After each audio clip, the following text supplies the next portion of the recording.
Hello everyone, welcome back to my channel. আশা করছি আপনারা সকলেই ভালো আছেন আর আমরাও ভালো আছি। আজকে হচ্ছে 6ই ডিসেম্বর আর আজকে আমরা যাচ্ছি দিদির বাড়িতে, আমার মেজো দিদির বাড়ি। সেখানে হচ্ছে আমার বোনের আজকে সাধ। আমার মেজো দিদি আর আমার বোন, ওদের হচ্ছে একটা বাড়িতেই শ্বশুর বাড়ি, মানে ওরা দুই বোনে দুই যা। তো সেই আমার 9 বোনের আজকে সাধ, তো সেই জন্য আমরা আজকে বোনের বাড়ি যাচ্ছি। 9:30টার সময় আমাদের টোটো আসার কথা ছিল, কিন্তু যেহেতু ছেলের পরীক্ষা চলছে সেহেতু আমি ছেলেকে সকালবেলা পড়িয়ে আর রেডি হয়েছি। 9:30তেই টোটো চলে এসেছে, তো আমি 9:25 তক ছেলেকে পড়িয়েছি আর 5 মিনিটের মধ্যে আমি শুধু চুড়িদারটা পরে আর বেরিয়ে গেছি খুব তাড়াতাড়ির মধ্য দিয়ে। সাজগোজ একদমই করিনি, এমনকি টিপ পরারও সময় হয়নি, তো খুব তাড়াতাড়ি বেরিয়ে গেছি রেডি হয়ে। আর এই যে এখানে মিষ্টি কেনা হলো ওদের বাড়িতে নিয়ে যাওয়ার জন্য, আর আমরা টোটোতে খেতে খেতে যাব, সেই জন্য একটু মিষ্টি কেনা হলো।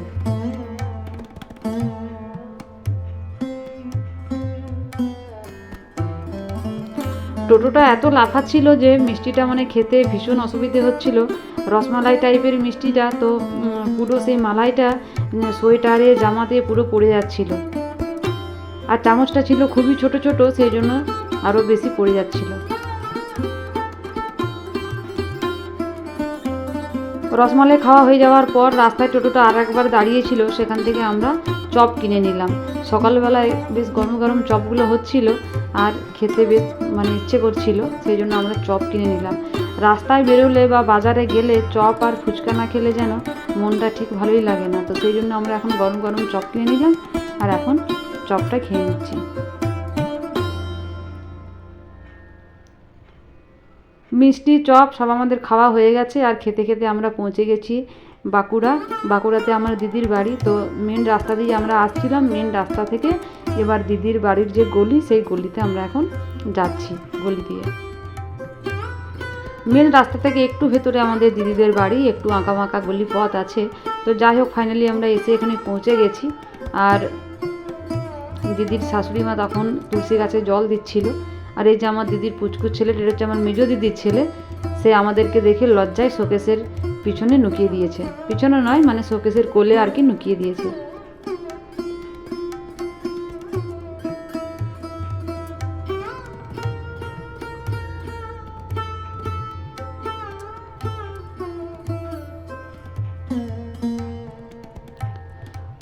ওকে খানিকক্ষণ দেখে নিয়ে আমি আবার চলে এলাম বাইরে। আর এই যে বাইরে দিদি ফুলের গাছ লাগিয়েছে অনেকগুলো টবের মধ্যে। গাছগুলো সবই এখন ছোট ছোট আছে, কিন্তু দেখতে বেশ ভালো লাগছে। ছোট থাকলেও এত সুন্দর করে সাজিয়ে গাছগুলো রাখা আছে, মানে দেখলে দেখতেই ইচ্ছে করছে। আর পূর্ব দুয়ারি ঘর, সকালবেলার সূর্যের রোদটা এসে পড়েছে, খুবই সুন্দর লাগছে দেখতে। দিদিদের বাগানে অনেক রকমই গাছ আছে, তবে সব গাছগুলোর ভিডিও আমার করা হয়নি, মানে তখন অতটা চোখে পড়েনি আমার। এই যে এখানে সাদা রঙের গোলাপ ফুল আছে, আরও গোলাপ ফুল ছিল, কিন্তু পরে আমি যখন দেখলাম তখন আর ভিডিও করা হয়নি।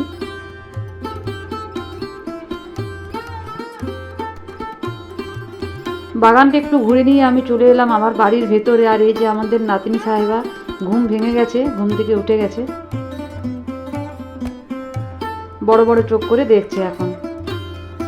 এবার আমরা মুড়ি খেতে বসে গেছি, গরম গরম চপ আর মুড়ি, সঙ্গে ছিল টমেটো, মূলো, কাঁচা লঙ্কা সবই ছিল। সব কিছু দিয়ে মুড়িটা ভালো করে খেয়ে নিলাম, তারপর সবজি কাটতে বসে গেছি। এখানে পৌঁছাতে আমাদের 11টার মতো বেজে গিয়েছিল। তো দিদিদের এমনিতেই শীতকাল, এখন রান্না শুরু হতে অনেকটাই দেরি হয়েছিল। আর আমি ঝপাঝপ করে সবজিগুলো কেটে দিচ্ছি আর বাইরে মেজদি রান্না করছে। আমার বোনের যে ছেলে আছে, ছোট্ট ছেলে, তাকে আমি বললাম যে আমার ভিডিওটা একটুখানি করে দে, ছবি তুলে দে। তো ও ছবি তুলে দিল, মাকে আর আমার বোনেদের পাঠালাম। আর এখন হচ্ছে যে আমি বাঁধাকপিটা কেটে নিচ্ছি। এই যে এখানে আমার মেজদি রান্না করছে, ভেতরের রান্নাঘরে হচ্ছে পায়েস, তারপর শাক ভাজা, ওই সমস্ত ছোট ছোট রান্নাগুলো হচ্ছে। আর বাইরে বেশি বেশি রান্নাগুলো হচ্ছে। ভাতটা হয়ে গেছে, এখন সমস্ত ভাজাভাজিগুলো করা হচ্ছে। যেহেতু আজকে স্বাদের অনুষ্ঠান, সেহেতু 9 রকমের ভাজা হবে, সঙ্গে থাকবে পোস্ত, বাঁধাকপির তরকারি, সেগুলো মাংস থাকবে, মাছ থাকবে, সবই থাকবে। তো সেই জন্য তাড়াহুড়ো করে রান্নাটা বসিয়ে নেওয়া হচ্ছে। ভাজাভাজি হয়ে যাওয়ার পর এখানে মাটনের চর্বি দিয়ে আর বাঁধাকপি রান্না হচ্ছে।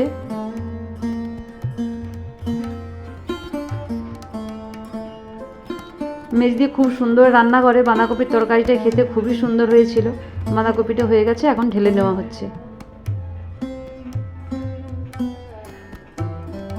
আমার মেজদি রান্না করে একদম ভোজবাড়ির মতো, খেতে প্রচণ্ড টেস্ট হয় রান্না। এবার পরে পেটের কন্ডিশন যাই হোক না কেন, খেয়ে কিন্তু খুবই শান্তি পাওয়া যায়।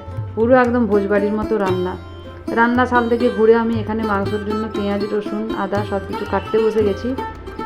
আর আমার সঙ্গে নিয়েছি আমার বোনঝিকে, মানে আমার মেজদির মেয়েকে। ওই এবছর মাধ্যমিক পরীক্ষা দেবে, তো বললাম একটু পরে পড়বি, এখন আমাকে একটু কাজে সাহায্য করে দিয়ে যা।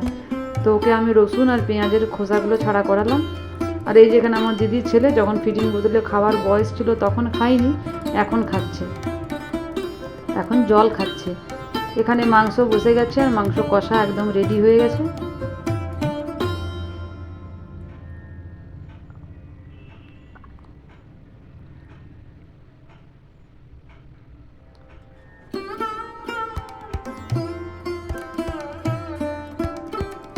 মেজদিকে বললাম যে এত সুন্দর রান্নাটার কারিগরটাকে না একটু ভিডিও করলে হয় কি, তো সেই জন্য রান্নার কারিগরকে একটুখানি ভিডিও করে নিলাম। এখানে দাঁড়িয়ে আছে আমার বড়দি, আর এখানে বসে আছে আমার বড়দির মেয়ে আর জামাই, মানে আমাদের বোনঝি আর জামাই। মাংস কষা হয়ে গেছে, সেই জন্য বাটিতে করে উঠে গেছে মাংস। বাইরেও সবাই খাচ্ছে আর এখানে ভেতরে খাচ্ছি আমরা। আমার বড়দি বাটির মধ্যে শুধু চর্বি খুঁজে বেড়াচ্ছে। বড়দি চর্বি খেতে ভীষণ পছন্দ করে, কিন্তু মাংস কষার সময় তো আর চর্বিটা পাওয়া যাবে না, ওটা একটু পরে দেওয়া হয়। এদিকে বোনের শাশুড়ি মা পুজো করানো হয়ে যাওয়ার পর পায়েস খাইয়ে দিচ্ছে। পায়েসটাই একটু নিয়ম করে লেগ করে খাওয়ানো হয়, কারণ পুজো করা হয় পায়েসটা, ঠাকুরকে ভোগ দেওয়া হয়, আর সেই ভোগের পায়েসটা খাওয়ানো হয়। পায়েস আর মিষ্টি খাওয়ানো হচ্ছে।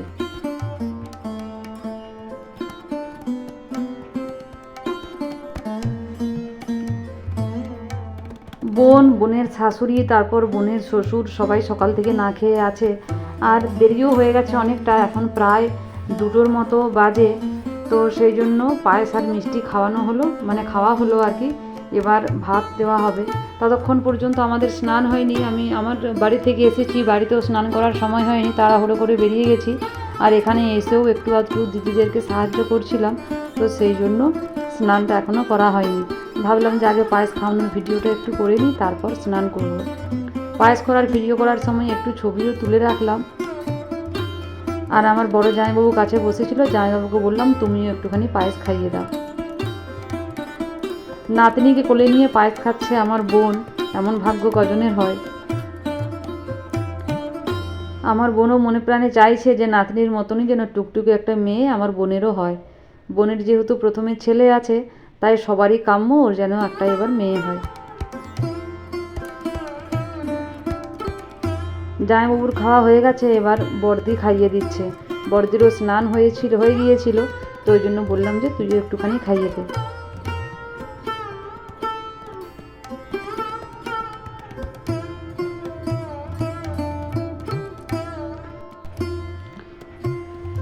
বোনের বর বাইরে রান্না করছিল, তো ওকেও একটুখানি ডেকে এনে বসালাম যে তুমিও বসো, একটা ছবি তুলে দিই। তো ওরও একটু ছবি তুলে দিলাম, আর তারপর আমি স্নানে চলে গেলাম। আমি যতক্ষণে স্নান করলাম ততক্ষণে আমার মেজদি এখানে ভাতটা রেডি করে রেখেছে, মানে সাজিয়ে রেখেছে আর কি।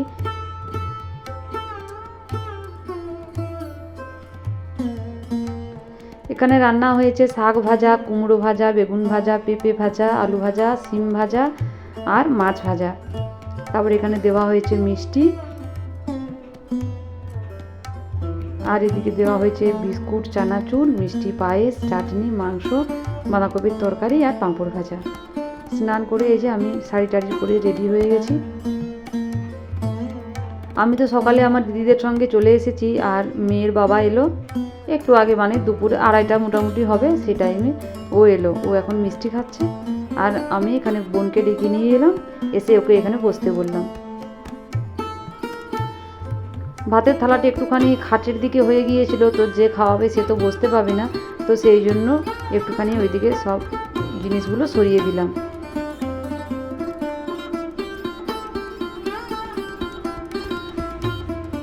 মেজদির ছোট ছেলে, ওকে মেজদির খাওয়ানোর জন্য তাড়া ছিল, মানে ওর ছেলেকে ভাত খাওয়াবে, দেরি হয়ে যাচ্ছিল। তো সেই জন্য মেজদি বলল আমি আগে খাইয়ে দিই, তারপর তোরা খাওয়াবি। তো বললাম ঠিক আছে, তুই আগে খাইয়ে দে। আর মানে যখন খাওয়াচ্ছিল তখন একদিকে ভিডিও করছিলাম আর একদিকে ছবিও তুলছিলাম, সেই জন্য একটুখানি খাওয়াতে খাওয়াতে দাঁড়াচ্ছিল আর কি।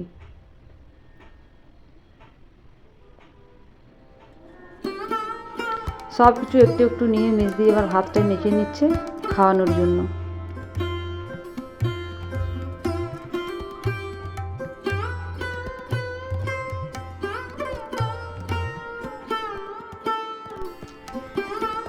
সব কিছু ভাজি বাঁধাকপির তরকারি সব কিছু দিয়ে মেখে বোনকে খাইয়ে দেওয়ার পর মেজদি এখন ওকে পায়েস খাইয়ে দিচ্ছে, কারণ পায়েসটাই তো আসল, তো সেই জন্য ও এখন পায়েস খাইয়ে দিচ্ছে।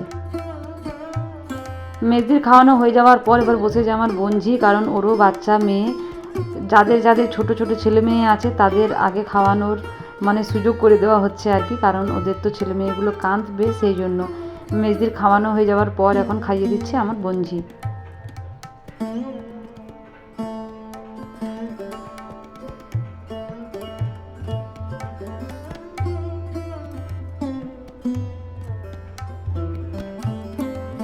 বঞ্জিও আলু ভাজা দিয়ে ভাতটা প্রথমে খাইয়ে দিল, তারপর এখন খাওয়াচ্ছে পায়েস। তারপর চলছে ছবি তোলার জন্য পোজ। এবার বসেছে আমার বড়দি, যার খাওয়ানোর কথা ছিল সবার প্রথমে, সে এবার এখন বসেছে ছোট ছেলের মায়েদের খাওয়ানো হয়ে যাওয়ার পর।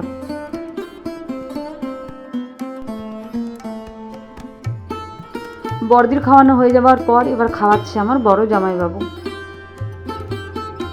বড় জামাইবাবু অনেক কিছু ভাবনা চিন্তা করলো, অনেক কিছু দেখলো, তারপর মাছের পিসটা পছন্দ হলো।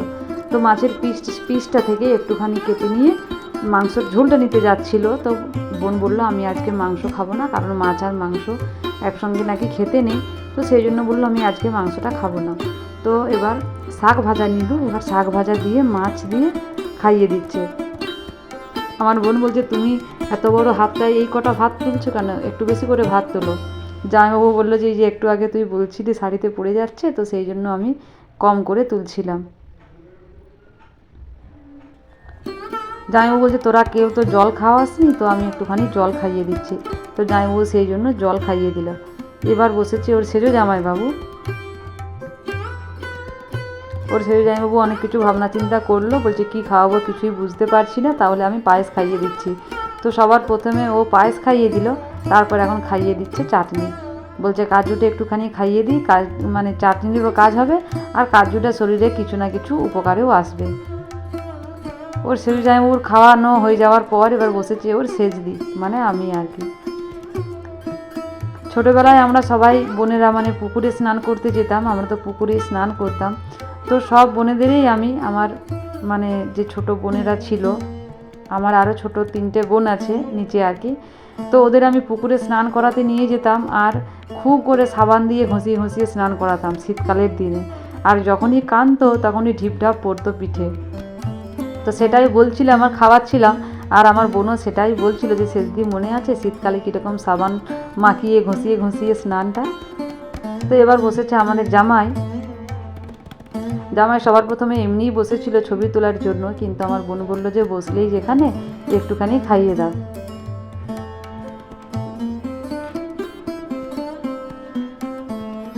জামাই বাবা জীবনের খাওয়া হয়ে গেছে, এবার বোন বলছে যে একটু একটু করে অনেক তো খাওয়া হলো, এবার আমি খেয়ে নিই, না হয় আর খেতে ইচ্ছে করবে না, খাওয়ার ইন্টারেস্টটা নষ্ট হয়ে যাবে।